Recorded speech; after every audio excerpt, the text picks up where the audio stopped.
खट्टर सरकार तो कति खटारा सरकार है। वहाँ अच्छी सिचुएशन होती किसी की भी नौकरी के मामले में किसी भी मामले में तो कोई आने की जरूरत नहीं। एक तो गागा राज था जब जिस टाइम के नंबर 1 हरियाणा था। अब आप देख लो, आप तो एमपी साहब हैं कि किस लेवल पर हरियाणा है बेरोजगारी में। तो देश में हालात ऐसे पैदा हो गए सर, सेंटर में भी और स्टेट में भी, कि बद से बदतर होता जा रहा है। ये सिखा दे यार, बैठ के सोना। सोने का टाइम थोड़ा कम, इसका टाइम हो जाएगा। पहले आप ऐसे नेता हो जिन्होंने हमारे बारे में पूछा है, दिल से। आपने सारे पहले नेता ऐसे है जो हमारे युवा नेता है, जिन्होंने हमारे शुद्ध बुद्ध के बारे में पूछा गया है। साथ में बल्कि मेरी वाइफ भी आई हुई है, अंदर बैठी है, वो खिलाड़ी भी रही है। वहाँ कोई किसी की कोई कदर नहीं है। खिलाड़ी अभी आपको पता ही है, खट्टर सरकार तो कति खटारा सरकार है।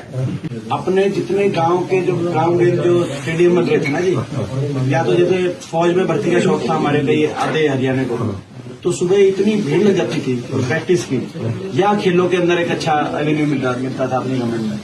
अब वो स्टेडियम में आप सुबह जाओगे ना जब प्रैक्टिस करने के लिए, आपको कोई मतलब जो किसान आंदोलन हो रहा था, वो सीएम की भाषा थी, वो गुंडों की तरह अगला उठा ले, तुम भी मारो, सर फोड़ दो इनकी। अगर वहाँ अच्छी सिचुएशन होती किसी की भी नौकरी के मामले में किसी भी मामले में तो कोई आने की जरूरत नहीं। किसी भी लहजे में हर तरह से वहाँ एक तो गागा राज था जब जिस टाइम के नंबर 1 हरियाणा था। अब आप देख लो, आप तो एमपी साहब हैं कि किस लेवल पर हरियाणा है बेरोजगारी में। सब केवल अपने रोजगार के लिए आदेश छोड़ के आ रहे, नहीं कोई माँ बाप से अलग होकर दूर नहीं है, कोई परिवार से कोई रिश्तों से दूर होकर राजी नहीं है। मैं 6-7 साल हो गए सर, मेरे ताजिली पीछे पूरे हो गए 2021 में, और नहीं पहुंच पाए। मजबूरियां, माँ भी बूढ़ी हो रही है, इन करें क्या, मजबूरी है ना। मजबूरी अगर उनका पालन पोषण देखें तो यहाँ रहना जरूरी है, अगर खुद का दिल देखें कि क्या हो रहा है वहां पर तो वहां जाना जरूरी है, लेकिन जा नहीं सकते, परिस्थितियां ऐसी है। तो देश में हालात ऐसे पैदा हो गए सर, सेंटर में भी और स्टेट में भी, कि बद से बदतर होता जा रहा है।